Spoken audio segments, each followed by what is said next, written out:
안녕하세요. 책을 정리해주는 남자 마이언입니다.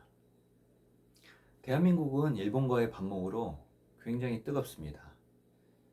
일본이 과거 그들의 잘못을 뉘우치고 있지 않기 때문이죠.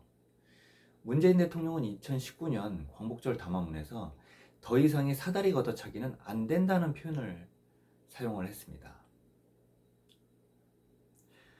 반면에 2020년 대한민국 경제는, 대한민국 사회는 뜨겁습니다. 이념 대립으로 뜨겁고요. 그 다음에 경제 발전을 위해서 뜨겁고요.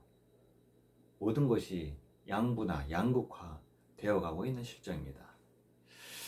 마이클 샌델의 정의란 무엇인가를 읽어보고서 저는 여러 가지 사고방식 중에 자유경제적인 사고방식이 큰 사회 발전의 모델이 될 수 있겠다는 생각도 들었습니다. 그런데 다른 한편으로는 좀 더 폭넓은 시각을 바라보기 위해서 아마 다른 종류의 책을 선택해 보고 싶었습니다. 바로 2007년 케임브리지 대학교의 장하준 교수님께서 지어주신 나쁜 사마리아인들입니다. 결론부터 살펴보겠습니다. 저자는 묻습니다. 오늘날 우리가 부자가 된 것은, 세계가 부자가 된 것은 신자유경제 정책 때문인가? 저자는 바로 결론 냅니다. 그렇지 않다입니다.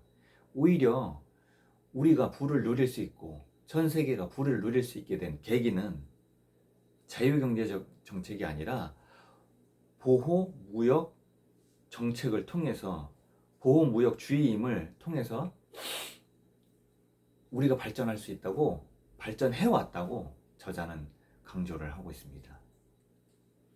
예를 들어 몇 가지 사례를 들어볼까요?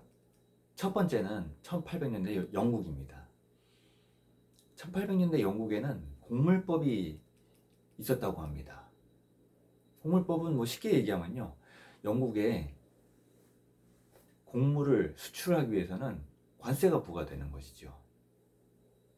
근데 갑자기 그때 당시 선진국이라 할 수 있었던 영국은 이 곡물법을 폐지시킵니다. 자유경제학자들은 기뻐하죠. 자유경제들이 이겼다. 드디어 모든 것들이 자유경제 정책에 의해서 움직일 거다라고 생각합니다. 그러나 이러한 정책조차도 장하준 교수님은 다른 관점에서 바라보게 됩니다. 이미 영국은 공업화가 진행되고 있었고요. 유럽의 다른 나라들은 아직도 농업 정책이 이루어지고 있었습니다. 물론 공업주의도 막 태동기였으니까요, 성장을 하고 있었겠죠. 그런데 이런 시점에서 미리 선진화된 영국이 곡물법을 폐지하게 되면은 다른 나라는 영국에 제품을 수출하기 위해서 농업 생산에 좀 더 집중을 하게 되겠죠. 즉, 곡물법 폐지는 다른 나라로 하여금 공업화보다는 농업에 좀 더 집중하게 되는 그런 결과를 낳았다고 주장합니다. 두 번째 사례를 들어보겠습니다. 미국의 경우 초대 재무장관은 알렉산더 해밀턴이었습니다. 그는 정부의 보호 아래 무역주의를 실천해야 제조업이 성장할 수 있다는 것을 강조하고 있습니다. 1800년대 초반 미국은 영국과 크게 싸움이 붙습니다. 그 싸움 이후에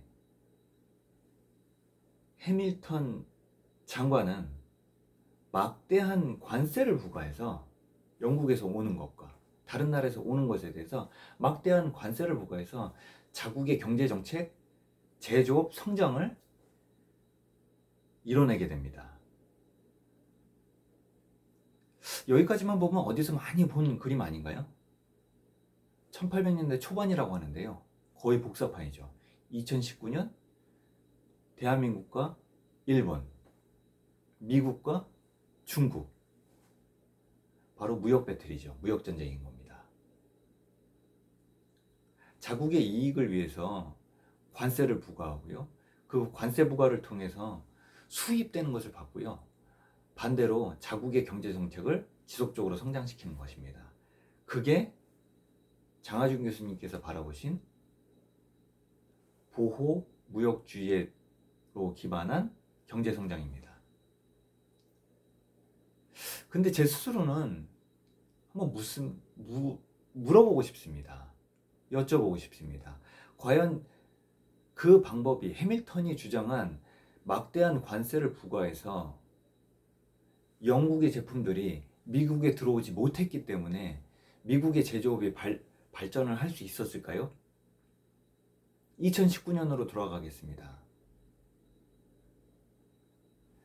미국이 중국에 막대한 관세를 부과하고 중국이 미국에 막대한 관세를 부과하고 한국과 일본 비슷한 패턴으로 갔을 때 그들 스스로가 모두 기술 발전이 있고 경제 발전이 있을까요? 전 여기에 큰 퀘스천 마크를 하나 넣고 싶습니다. 제 스스로는 인과관계가 좀 부족한, 예를 들어서 1800년대 영국 곡물법 폐지, 두 번째 미국의 1800년대 해밀턴이 주도한 제조업 성장, 여기는 많은 의구심이 듭니다.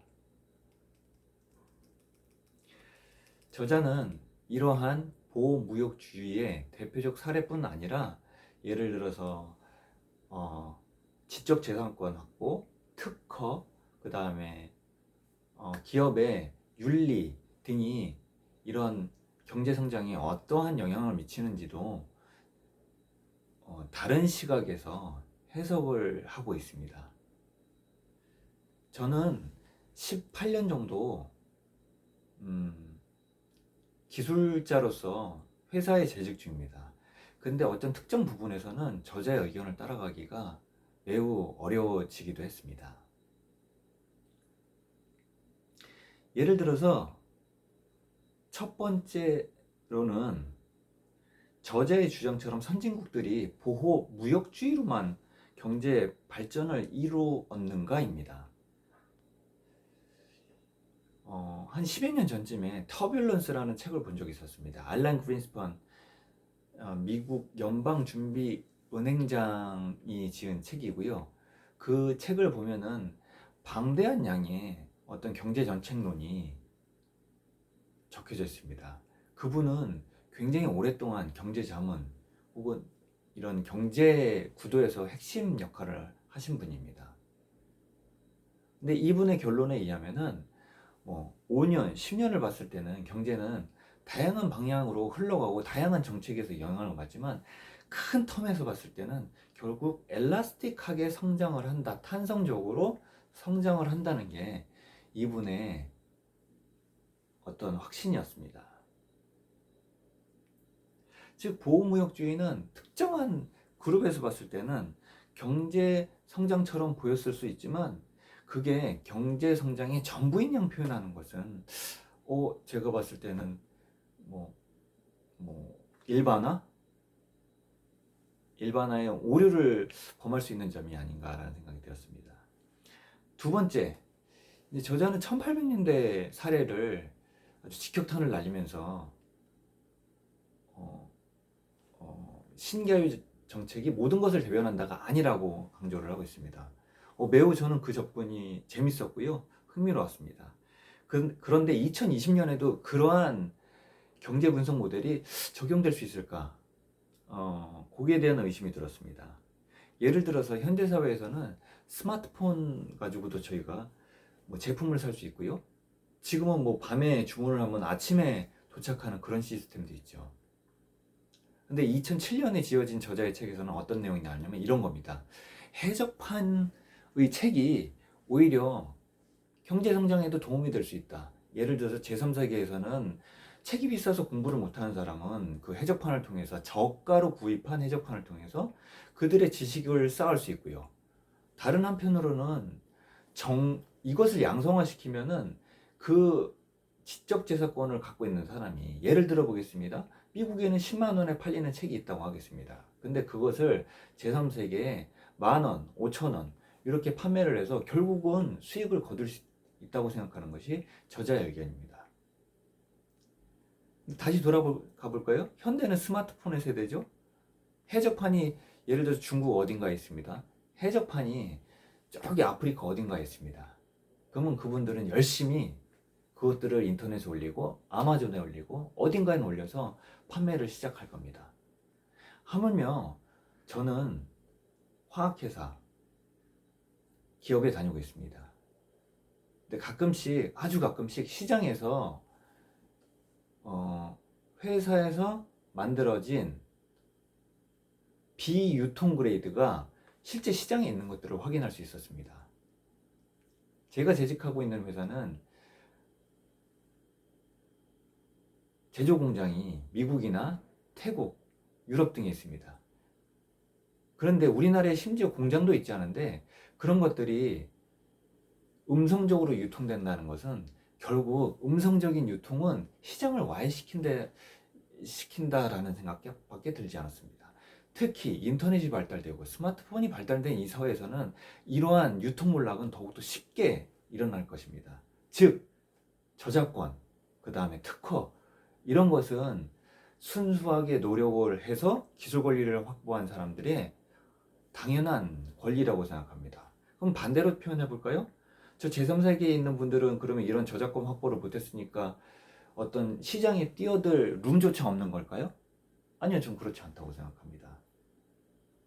반대로 저희가 특허 작성을 할 때 가장 먼저 시작하는 것이 패턴 맵 분석입니다. 그래서 실제 현재까지 패턴은 A부터 Z까지 어디까지가 나와 있고 어떤 것은 만료가 언제 되며 그리고 어떤 기술이 좀 비어 있는지를 보게 됩니다. 그래서 그 비어 있는 곳을 새로 작성하는 게 신규 특허 방향이 될 거고요. 그 다음에 한 제조업이 발전을 하고 싶다. 근데 그 부분에 대해서 디펜스를 하고 싶다. 라고 하면은 방어 특허를 쓰는 것이 또 일반적인 사례이기도 합니다. 그렇기 때문에 저작권이 있고 없고가 뭐 제3세계에 악영향을 준다? 꼭 그렇게 표현하기는 어렵다고 생각합니다. 그리고 마지막으로가 가장 안타까운 부분인데요. 저자는 기업 윤리가 경제 성장에 꼭 인과관계를 나타내는 것은 아니다라고 표현을 합니다. 예를 들어 자이레와 인도네시아의 사례를 비교합니다. 두 나라의 공통점은 오랫동안 독재자가 나라를 통치했다는 것입니다. 정치, 사회, 경제적으로 많은 부분 영향을 주었겠죠. 그 독재자들은. 그러면서 당연히 발생하는 것이 부정축제입니다. 여기까지가 공통점이고요. 근데 차이점은 자이레의 경우는 이러한 부정축제한 금전적 상황을 해외에 빼돌렸다는 것입니다. 뭐 스위스 은행 정도가 되겠죠. 다른 한편으로 인도네시아는 이런 부정축제한 금액을 자국 내에 유통시켰다는 것입니다. 그래서 자이레의 경우는 지속적으로 경제 발전이 없이 계속 네거티브한 영향을 줬다고 하면은 인도네시아는 성장을 했다는 것입니다.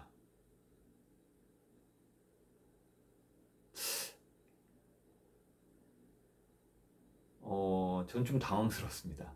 예를 들어서 그러면 엔론의 사태는 어떻게 표현해야 될까요? 예를 들어서 기업에서 분식 회계 등을 통해서 회계 조작을 통해서 인위적으로 주식의 가치를 올리고 그리고 기업이 파산하게 된다면 수많은 개미 투자자들의 어떤 헌신, 수많은 개미 투자자들의 몰락은 누가 보상해 줄 수 있을까요? 피라미드 회사가 있다고 치겠습니다. 일부 사람들은 돈을 버는 사람들이 있겠죠. 그 사람들은 저 피라미드 맨 꼭지점에 있는 체어맨, 회장뿐 아니라 몇몇 운영 조직일 겁니다. 분명히 돈을 버는 사람들은 있습니다. 그것을 통해서 계속 그들은 체인을 확대시키기 위해서 홍보하고 지속적으로 영업막을 넓혀가겠죠. 그러나 이렇게 불건전한 경제 윤리는 언젠가는 와르르 무너질 수 있습니다. 이 와르르 무너졌을 때 결국 피해를 보는 것은 누구겠습니까? 체인 제일 말단에 있는 일반적 투자자들, 일반적 참여자들이 되겠죠. 즉, 기업 윤리에 혹은 국가 윤리가 바로 서지 않는다면 지속 가능한 성장은 불가능하다고 생각합니다. 물론 저자는 1960년대, 70년대 대한민국에서 어렵게 공부하면서 실제 경제 상황을 본 것을 지속적으로 강조하고 있습니다. 저도 깊은 공감을 합니다. 대한민국 경제 자체가 매우 어려웠습니다. 그러면서 특정 시간 이후 엄청난 경제 발전을 이루게 되죠. 이것은 반드시 보호무역주의 기인한다고 그러니까 해석하는 것보다는 다양한 방향의, 즉 저자는 그것도 좀 폄하했는데요. 우리 국민의 어떤 문화적 가치, 그 다음에 예를 들어서 성실성, 이런 부분들이 자본주의 경제 내에서 다른 사람들과 경쟁했을 때 한 발 더 나갈 수 있었던 어떤 밑거름이 아닌가라는 생각이 들었습니다. 많은 아쉬움이 있었던 책인데, 반면에 끊임없이 머릿속으로 질문을 하고 답변을 생각해보고 할 수 있는 아주 유쾌한 즐거움이 됐던 것 같습니다. 어떠신지요? 아마 많은 반론이 있을 수 있는 해석이기도 한데, 한번 보시면은 특정 접근에 대해서는 아마 매우 참신한데 생각지도 못했는데 라고 생각하시면서 즐겁게 저자 의견을 읽어 보실 수 있을 겁니다. 오늘은 시간이 좀 길어졌는데요. 경제책은 제가 첫 번째 한번 시도를 해본 것 같습니다. 앞으로도 많은 다양한 분야에서 성장을 하면서 좀 더 여러분들에게도 제 생각을 공유 드릴 수 있는 그런 채널로 저도 성장하도록 하겠습니다. 책을 정리해주는 남자 라이언이었습니다. 감사합니다.